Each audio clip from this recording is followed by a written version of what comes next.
दोस्तों आप सबका स्वागत है हमारे YouTube चैनल एनजे स्टडीज में। तो दोस्तों अगर आपने अभी तक हमारे चैनल को सब्सक्राइब नहीं किया तो सब्सक्राइब कर दीजिए और नोटिफिकेशन बेल को जरूर दबाइए, क्योंकि यहाँ पर मैं स्टडी रिलेटेड और मोटिवेशन से रिलेटेड सभी वीडियोस लाता रहता हूँ। तो दोस्तों आज हम बात करने वाले हैं 10th स्टैंडर्ड के एसएससी महाराष्ट्र बोर्ड्स के सभी इम्पोर्टेंट क्वेश्चंस जो कि साइंस के रिलेटेड है, जो कि पार्ट 1 है साइंस का, और पार्ट 2 में जल्दी ही अपलोड कर दूंगा। एसएससी महाराष्ट्र बोर्ड 10th का सिलेबस अभी चेंज हो चुका है और वही सिलेबस के मैं नई क्वेश्चंस ला चुका हूँ। अब आप सब ये लोग सोच रहे होंगे कि इन सभी क्वेश्चंस को पढ़कर हम 90% स्कोर कर देंगे, तो दोस्तों ये सिर्फ गलत है। मैंने ये क्वेश्चन उन लोगों के लिए निकाले हैं जिनकी कोई भी प्रिपरेशन नहीं है और जिन्हें लगता है कि हम फेल हो जाएंगे, और उनके लिए मैंने ये क्वेश्चंस निकाले जिससे वो अच्छे खासे मार्क्स से पास हो जाएंगे। अब आप लोग कहेंगे कि ये कितने मार्क्स के लिए क्वेश्चंस एग्जाम में पूछे जाएंगे, तो दोस्तों ये सिर्फ लक फैक्टर पे डिपेंड हो जाता है कि एचएससी का पेपर कैसा सेट किया गया है, वो टफ है या सिंपल है। अगर पेपर सिंपल रहा, मतलब नॉर्मल पेपर जैसे आता है वैसे रहा, तो ये पास होने जितना बहुत ही आसानी से हो जाएगा और उससे भी ज़्यादा मार्क्स आप स्कोर कर सकते हैं। तो दोस्तों डायरेक्ट शुरू करते हैं। तो एसएससी महाराष्ट्र बोर्ड का सबसे पहला इम्पोर्टेंट चैप्टर है ग्रेविटेशन, जिसका पहला इम्पोर्टेंट क्वेश्चन है write 3 laws given by Kepler's के 3 लॉ अच्छे से याद कर लीजिए। And how did they help Newton to arrive at the universal square law of gravity. ये अच्छे से समझ लीजिए और ये 3 लॉ अच्छे से याद कर लीजिए, क्योंकि वो जैसे है वैसे लिखने पड़ते हैं। आप अपने वर्ड्स में बिल्कुल मत लिखिए लॉ, डेफिनेशंस लॉ जैसे है वैसे लिखने की पूरी कोशिश करिए। तो दूसरा क्वेश्चन है स्टेट फ्री फॉल। ये अच्छे से याद रख लीजिए स्टेट फ्री फॉल सब डेफिनेशंस वगैरह, और अच्छे से लिख लीजिए और उसकी थ्योरी भी बढ़िया तरीके से लिखिए। तो अगला चैप्टर है जो कि दूसरा चैप्टर है पीरियोडिक क्लासिफिकेशन ऑफ एलिमेंट्स। उसमें सबसे पहला इंपॉर्टेंट क्वेश्चन है फिगर, जो कि 2.7 फिगर है, जो कि टेक्स्ट बुक के पेज नंबर 23 पर आपको मिल जाएंगी। दूसरा इंपॉर्टेंट क्वेश्चन है मेंडेलियस पीरियोडिक लॉ, जो मेंडेलियस के सभी पीरियोडिक लॉ आपको लिखने पड़ेंगे और वो अच्छे से रट लीजिए, क्योंकि लॉ जो होते हैं वो वैसे ही लगते हैं जैसे वो टेक्स्ट बुक में। आप मन का कुछ भी नहीं लिख सकते, इसलिए उसे अच्छे से याद कर लीजिए। तो तीसरा इंपॉर्टेंट क्वेश्चन है एक्सप्लेनेशन ऑफ मेंडेलियस टोटल थ्योरी, जो कि मेंडेलियस की पूरी थ्योरी है, जो उसने मतलब एलिमेंट्स के रिगार्डिंग पूरी थ्योरी मतलब जो इम्पार्ट किए है वो अच्छे से आपको याद रखनी है। उसने क्या किया है क्या नहीं किया वो अच्छे से याद करके और आपको लिखना है। ये ज़्यादा मार्क्स के लिए क्वेश्चन पूछा जाता है। चौथा क्वेश्चन है प्रॉपर्टीज ऑफ एलिमेंट्स। एलिमेंट्स के सभी प्रॉपर्टीज आपको अच्छे से याद रखनी है और वो अच्छे से लिखनी है। पांचवा इंपॉर्टेंट क्वेश्चन है पीरियड्स एंड इलेक्ट्रॉनिक कॉन्फ़िगरेशन, मतलब मेंडेलियस के पीरियोडिक टेबल या फिर हेनरी मोसली के पीरियोडिक टेबल में से पीरियड क्या है, पीरियोडिक कॉन्फ़िगरेशन क्या है, इससे रिलेटेड आपको लिखना होगा।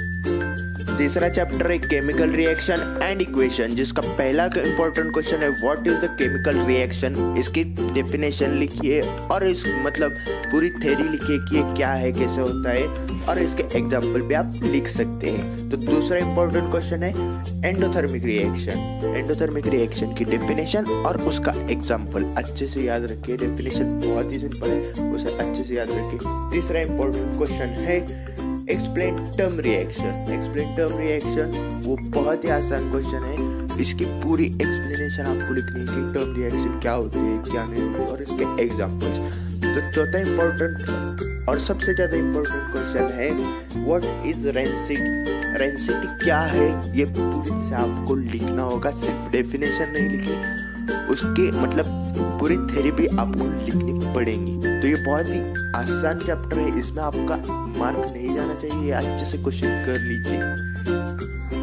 तो चौथा लेसन है इफेक्ट ऑफ इलेक्ट्रिक करंट। इसमें सबसे पहला इंपॉर्टेंट क्वेश्चन है इलेक्ट्रिकल कंडक्टर, और इस पे आपको शॉर्ट नोट लिखनी होगी। ये 2 अथवा 3 मार्क्स के लिए जरूर पूछा जाता है, बहुत इंपॉर्टेंट क्वेश्चन है। दूसरा इंपॉर्टेंट और सबसे ज्यादा इंपॉर्टेंट क्वेश्चन है right hand thumb rule. Right hand thumb rule अच्छे से याद कर लीजिए, जैसा है वैसा लिखना पड़ेगा और इसकी डायग्राम अच्छे से ड्रॉ कीजिए, तभी आपको अच्छे मार्क्स मिलेंगे इस क्वेश्चन में। तीसरा इंपॉर्टेंट क्वेश्चन है इलेक्ट्रोमैग्नेटिक इंडक्शन। ये क्वेश्चन अच्छे से कर लीजिए, इलेक्ट्रोमैग्नेटिक इंडक्शन। इसके आपको सिंपली एक डेफिनेशन लिखनी पड़ेगी और इसके एक्सप्लेनेशन लिखने पड़ेगी, इलेक्ट्रोमैग्नेटिक इंडक्टर कैसे होता है। और चौथा इंपॉर्टेंट क्वेश्चन है मतलब give reason why tungsten method is used to make solenoid type coil in a electric bulb. ये गिव रीजन है, गिव रीजन पूछा ही जाता है, वो कंपल्सरी होता है, लेकिन इस लेसन से गिव रीजन आने की चांसेस ज्यादा है, इसलिए अच्छे से करके जाइए। तो पांचवा सबसे इम्पोर्टेंट चैप्टर है हीट, और इसमें सबसे पहला इम्पोर्टेंट क्वेश्चन है रेगुलेशन, और दूसरा सबसे इम्पोर्टेंट क्वेश्चन है ड्यू पॉइंट एंड ह्यूमिडिटी। इसमें से डिफरेंस पूछा जा सकता है। तीसरा इम्पोर्टेंट क्वेश्चन है हीट एक्सचेंज। हीट एक्सचेंज पूरी तरीके से आपको एक्सप्लेन करना होगा कि इसमें क्या होता है, कैसे होता है। चौथा इंपॉर्टेंट क्वेश्चन है what is meant by specific heat capacity. इसकी आपको थ्योरी भी लिखनी पड़ेगी और पूरी तरह से आपको समझाना भी पड़ेगा कि इसमें क्या होता है, कैसे होता है। पांचवा सबसे इम्पोर्टेंट क्वेश्चन है what is meant by latent heat. यह पूरी तरीके से आपको एक्सप्लेन करना होगा। तो इस लेसन के ये सभी इंपॉर्टेंट क्वेश्चन है, इसे अच्छे से कर लीजिए। तो छठा सबसे इंपॉर्टेंट चैप्टर है रिफ्रैक्शन ऑफ लाइट। इसमें सबसे पहला इंपॉर्टेंट क्वेश्चन है लॉ ऑफ रिफ्रैक्शन, ये अच्छे तरीके से याद रखके चाहिए। दूसरा इंपॉर्टेंट क्वेश्चन है डिप्रेशन ऑफ लाइट, इसके डायग्राम्स भी लिखने पड़ेगा और थ्योरी भी। तीसरा इंपॉर्टेंट क्वेश्चन है what is the reason of twinkling of star. ये गिव रीजन है, ये बहुत ही ज्यादा इंपॉर्टेंट क्वेश्चन है, ये गिव रीजन पूछे जाने के ज्यादा चांसेस है। सातवां इंपॉर्टेंट लेसन है लेंसेज, जिसका पहला इंपॉर्टेंट क्वेश्चन है टाइप ऑफ लेंसेज। इसके पूरे टाइप्स को एक्सप्लेन करना पड़ेगा। दूसरा इंपॉर्टेंट क्वेश्चन है distinguish between concave and convex. ये सबसे इंपॉर्टेंट क्वेश्चन है, इसे अच्छे से याद करके जाइए, इसके 4 पॉइंट जरूर लिखना। तीसरा इंपॉर्टेंट क्वेश्चन है images form by concave and convex lens. इसमें सबसे इंपॉर्टेंट है इसके डायग्राम्स, कैसे इमेज फॉर्म होते हैं, इसके पूरे दोनों के डायग्राम्स निकालने पड़ेंगे और थ्योरी भी लिखनी पड़ेगी। चौथा सबसे इंपॉर्टेंट क्वेश्चन है मैग्निफिकेशन, इसकी पूरी थ्योरी लिखनी पड़ेगी।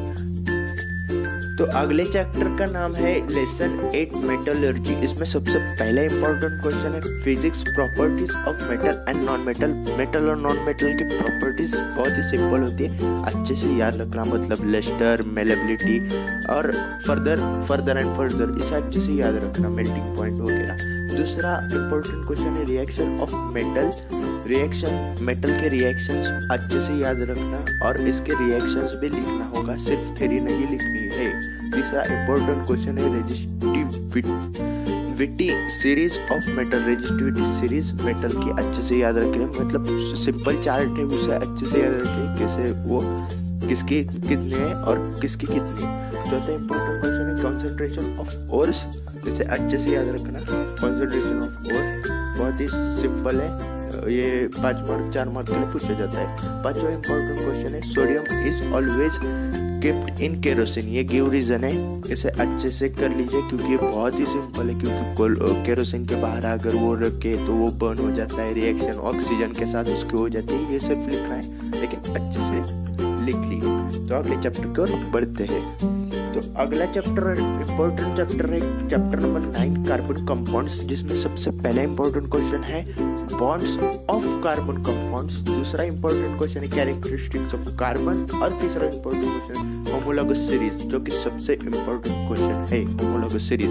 और चौथा इंपॉर्टेंट क्वेश्चन है ऑक्सीडेशन। ऑक्सीडेशन की डेफिनेशन अच्छे से कर लीजिए क्योंकि ये जरूर पूछा ही जाता है, इसे अच्छे से कर लीजिए क्योंकि बहुत लोग ऐसे इजी कर कर छोड़ देते हैं और यही पेपर में आ जाता है। तो बढ़ते हैं आपके लास्ट लेसन की ओर। तो आपका इस पार्ट का सबसे लास्ट चैप्टर है 10 चैप्टर, जिसका नाम है स्पेस मिशन। इसमें सबसे पहला इंपॉर्टेंट क्वेश्चन है आर्टिफिशियल सैटेलाइट्स एंड ऑर्बिट्स। इसमें मतलब आपको आर्टिफिशियल सैटेलाइट और ऑर्बिट्स इसकी जानकारी लिखनी पड़ेंगे। इसमें डिफरेंशिएट्स भी शायद से पूछे जाएंगे, जिसकी चांसेस कम है, लेकिन ये थ्योरी जरूर पूछी जाएंगी। और दूसरा मतलब मैं कहूँगा कि आप ये पूरा चैप्टर अच्छे से पढ़ लीजिए, क्योंकि इसमें से कुछ भी पूछा जा सकता है, इसलिए मैंने दूसरा पॉइंट पूरा चैप्टर पढ़ने के बारे में लिखा है। अगर आपको नहीं मतलब आता है तो इसके डेफिनेशंस कर जाइए और स्किप कर दीजिए अगर आपको पूरा चैप्टर पढ़ने में टाइम नहीं है तो। और at the last of video दोस्तों मैं यही कहूँगा कि ये HSC महाराष्ट्र बोर्ड बहुत ही सिंपल पेपर होते हैं। आप ज़्यादा टेंशन मत लिया करिए, क्योंकि ये बहुत ही सिंपल आएंगे। आप मतलब जिसने 10th स्टैंडर्ड का एग्ज़ाम दिया है उससे भी अगर आप पूछेंगे तो वो यही कहेगा कि ये बहुत ही इजी पेपर्स होते हैं। आप बिल्कुल पैनिक मत कीजिए, यही क्वेश्चंस पास कर देंगे आपको बहुत ही अच्छे मार्क्स से। इससे आप बिल्कुल टेंशन मत लीजिए। जाते समय सिर्फ इतना ही कहूँगा दोस्तों, मैं बहुत ही ज़्यादा मेहनत ले रहा हूँ ये क्वेश्चंस लाने के लिए, और मैं 12th के भी लाता हूँ, 10th के भी लाता हूँ, और मतलब आगे भी मैं लाता ही रहूँगा। इसलिए मेरे इस मेहनत को आप सपोर्ट करते हुए हमारे चैनल को सब्सक्राइब कर दीजिए, इस वीडियो को लाइक कर दीजिए और कमेंट में आपकी क्वेरी ज़रूर बताइए। लाइक, सब्सक्राइबर्स और कमेंट से ही मुझे बूस्ट मिलता है अगली वीडियो बनाने के लिए। अगले सभी चैप्टर्स को वीडियो डालने वाला हूँ, तो आप हमारे चैनल के साथ बने रहिए।